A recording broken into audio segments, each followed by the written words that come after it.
नमस्कार, मैं हूं रंजीत छाबड़ा। आप देख रहे हैं धमतरी का लोकप्रिय चैनल MGTV। आइए चलते हैं खबरों की ओर। बिखरे हुए प्रिंट एवं इलेक्ट्रॉनिक मीडिया से जुड़े पत्रकारों के एकीकरण के लिए PWD रेस्ट हाउस में पत्रकारों की आवश्यक बैठक संपन्न हुई। बैठक में सभी पत्रकारों के एकीकरण पर आम सहमति के तहत तदर्थ संगठन बनाकर वरिष्ठ पत्रकार अरुण चौधरी को सर्वसम्मति से तदर्थ कार्यकारी अध्यक्ष बनाया गया, जो संस्था के रजिस्ट्रेशन सहित अनेक औपचारिकताएं पूर्ण करेंगे। प्रिंट इलेक्ट्रॉनिक मीडिया एकीकरण पर खुशी व्यक्त करते हुए नवनियुक्त तदर्थ कार्यकारी अध्यक्ष अरुण चौधरी, पत्रकार अभिषेक पांडे, देवेंद्र मिश्रा, अजय देवांगन, भूपेंद्र पटवा और राजेश चावला ने कहा कि पत्रकारों का एक छतरी के नीचे आना पूरे प्रदेश के लिए एक प्रेरणादायी उदाहरण बनेगा, ऐसा मानते हैं।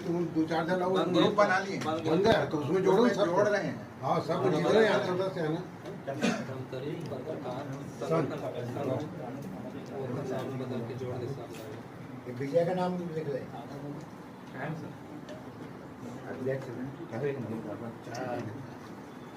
संरक्षक बना दो विजय को।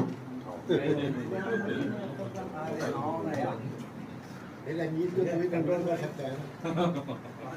बात करेंगे बैठ के, खुद लगाओगे बैठ के फोन लगा के। देखो रजिस्ट्रेशन जैसे हो जाता है उसके बाद बैठक ले लो। रजिस्ट्रेशन के पहले एक बैठक भैया।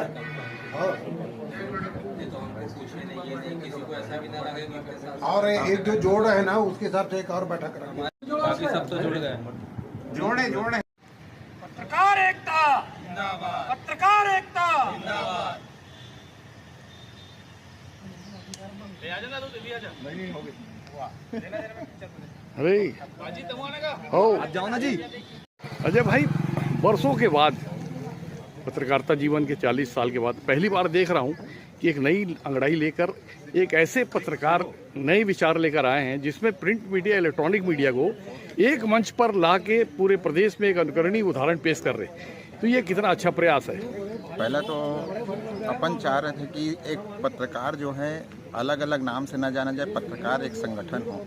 अपन इलेक्ट्रॉनिक, प्रिंट अलग अलग नाम से सुनते आ रहे थे। वर्षों से ये समस्या थी कि इलेक्ट्रॉनिक वाले वहाँ हैं पत्रकार और प्रिंट वाले यहाँ हैं, ऐसे करके कई संगठन इसमें विवाद की स्थिति भी खड़ी होती थी। तो अपन चाह रहे थे कि पत्रकार मतलब पत्रकार धमतरी का एक संगठन हो पत्रकारों की, ताकि एकता बनी रहे। अनुकरणीय पहल है। इस पहल में हम सब एक साथ काम करेंगे, एक साथ कदम से कदम मिलाकर चलेंगे, ताकि पत्रकार का संगठन पूरे प्रदेश भर में, देश भर में चर्चित रहे। ज़्यादा चर्चा आप ही की हो रही है कि ये जो असाधारण काम है इसको आपने कर दिखाया है। मेरा मतलब प्रिंट मीडिया और इलेक्ट्रॉनिक मीडिया को एक मंच पे लाना और सहमत करना, ये कठिन काम कैसा कर पाए आप? ये सब दोस्तों की राय थी, सभी पत्रकारों की राय थी कि बहुत लंबे समय से हमारे इलेक्ट्रॉनिक मीडिया के भी साथी कह रहे थे कि क्यों ना एक संगठन बनाया जाए जिसमें प्रिंट और इलेक्ट्रॉनिक दोनों संगठन रहे और एकजुट होकर आगे की रणनीति बनाई जाए। इसी उद्देश्य को लेकर प्रयास किया गया और बाकी सबकी सहमति से ये सफल होता भी दिख रहा है। महाराज जी, सच कहा जाए तो ये ड्रीम प्रोजेक्ट आपका था। मेरी जहाँ तक जितनी जानकारी है कि पत्रकार यानी पत्रकार, वो इलेक्ट्रॉनिक मीडिया का हो चाहे प्रिंट मीडिया का हो, इस तरह का कोई संगठन कभी बन जाए, ऐसा आपका एक विजन था और ये स्वप्न आज साकार होता हुआ दिख रहा है। तो आपको कितनी प्रसन्नता है? बहुत खुशी का विषय है, हर्ष का विषय है कि आज जो है कलयुगे संगठन शक्ति बोला जाता है। आज संगठन तैयार हो गया है। इसकी ज़रूरत बहुत समय से महसूस की जा रही थी कि इलेक्ट्रॉनिक और प्रिंट मीडिया के लोग एक हों और पत्रकारों की सिर्फ एक ही पहचान हो कि वो पत्रकार है, किस संस्था से जुड़ा हुआ है ये नहीं मायने रखता। आज जो लोग इसमें जुड़े हैं वो सभी अपने अपने जो भी पूर्व में संघ से जुड़े हुए थे सब छोड़कर आज एक धारा में मिल गए हैं। जिस प्रकार नदियाँ जो है, विभिन्न नदियाँ जाके समुद्र में समाहित हो जाती है, उसी प्रकार अब ये पत्रकारों का एक समुद्र बन गया है, एक सागर बन गया है।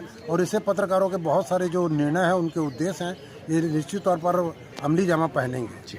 जिला स्तर पर तो एक शाख बनेगी जी, लेकिन सरकार स्तर पर जो पत्रकार कल्याण की बहुत सारी योजनाएं हैं, क्या उन सारी चीज़ों का भी लाभ उठा पाएंगे पत्रकार? निश्चित तौर पर लोग लाभ उठा पाएंगे और इस प्रकार की रूपरेखा योजना बनाई गई है। आने वाले दिनों में जब इसका रजिस्ट्रेशन हो जाएगा तो सरकार से हमारी यही गुजारिश रहेगी, जो पत्रकारों को सुविधाएं दी जाती है, जो उनको सहूलियतें दी जाती है, वो मिले करके, और पत्रकारों के सुख दुख के लिए हम सब खड़े हों, इस बात का प्रयास किया जाएगा। और यही सोच है इस संघ की। पंडित जी, बहुत अंतराल के बाद, क्योंकि बहुत समय से आप भी यहाँ सक्रिय हैं, बहुत सारे लोगों का ड्रीम प्रोजेक्ट था कि पत्रकार रहे, ना वो इलेक्ट्रॉनिक मीडिया के नाम से जाना जाए, ना प्रिंट मीडिया के नाम जाना जाए, पत्रकार के नाम जाने। आज वो स्वप्न यहाँ साकार होता हुआ दिखा, तो आपको कितनी प्रसन्नता है इस प्रयास को लेकर? अच्छे इरादे से की गई हर पहल की हर शुरुआत से प्रसन्नता ही होती है। मेरी शुभकामनाएं हैं कि नया संगठन अपने उद्देश्यों को जल्द पहुंचे और प्राप्त करे। समस्याएं पत्रकारों के सामने भी आती हैं, परिवार उनके भी हैं, अनेक प्रकार के सुख दुख भी आता है, तो सरकार की कल्याणकारी योजनाओं का भी भविष्य में लाभ मिले, तो उस दृष्टिकोण से भी कितना प्रभावशाली रहेगा संघ? संगठन में एकता रहेगी तो शक्ति रहेगी, और शक्ति रहेगी तो आपकी बात सुनी जाएगी, चाहे वो सरकार हो, चाहे प्रशासन हो, चाहे राजनीति में हो। तो सांगठनिक एकता जरूरी है, उसके बाद की राहें खुद ब खुद आसान हो जाती है। चावला जी, आज ये जो प्रयास हो रहा है सारे एक प्रिंट और इलेक्ट्रॉनिक मीडिया को एक करने का, इसको कितना बड़ा काम मानते हैं और इस प्रयास को कैसा देखते हैं? जी बिल्कुल रंजीत भैया, मैं कहना चाहूँगा कि मील का पत्थर साबित होगा। काफ़ी समय से इसकी दरकार थी, और कहीं ना कहीं आज वो घड़ी आगे बोलते हैं ना कि जिस समय में होना होता है उसी समय में होता है। तो बहुत प्रतीक्षित यहाँ पर मांग थी पत्रकारों की। प्रिंट और इलेक्ट्रॉनिक का अब एक मंच हो चुका है, और सब एक मंच पे होंगे। निश्चित तौर से है जो नए आयाम यहाँ पर जो है अब पत्रकार जो है वो तय करेंगे, और जिसकी ज़रूरत है। और कहीं ना कहीं अब पत्रकारिता जो है वह सख्त पत्रकारिता भी धमधम दिखाई देगी, और लगातार जिस तरह से लोग जो प्रहरी बनते हैं लोगों के, तो ये जो एक सामाजिक सेवा होती है पत्रकारों की, वो और बढ़ेगी, और इसमें कहीं ना कहीं और जो है धार भी साबित होगी। रंजीत भैया, चौधरी जी, वरिष्ठ पत्रकारों की श्रेणी में आपका नाम आता है। ये बहुत समय से जो पत्रकारों के बीच में एक बिखराव था कि मैं प्रिंट मीडिया का हूँ, मैं इलेक्ट्रॉनिक मीडिया, आज नौजवानों के प्रयास के चलते एक मंच पे ला के इन्होंने खड़ा कर दिया, और एक तदर्थ समिति का गठन भी कर लिया, जिसका अध्यक्ष आपको बनाया गया। तो कितना अच्छा प्रयास देखते हैं नौजवानों का? मैं बहुत अच्छा प्रयास देखता हूँ भाई। मेरे को आज सुबह फ़ोन गया मेरे को, और पटवा जी ने फ़ोन किया था कि ये आप रेस्ट हाउस आइए। यहाँ पे आने के बाद में सारे पत्रकारों से चर्चा हुई संगठन के बारे में, संगठन बनाने के लिए। जी, तो ये पत्रकार जो पहले एक बिखराव की स्थिति में थे, अब संगठित हुए हैं, तो जिला स्तर पर और शासन स्तर पर कितने लाभ मिलेंगे? जो भी शासन से जिला स्तर पर, जो शासन स्तर पर जो लाभ मिलेगा उसको पूरा दिलाने का भर तक प्रयास किया जाएगा।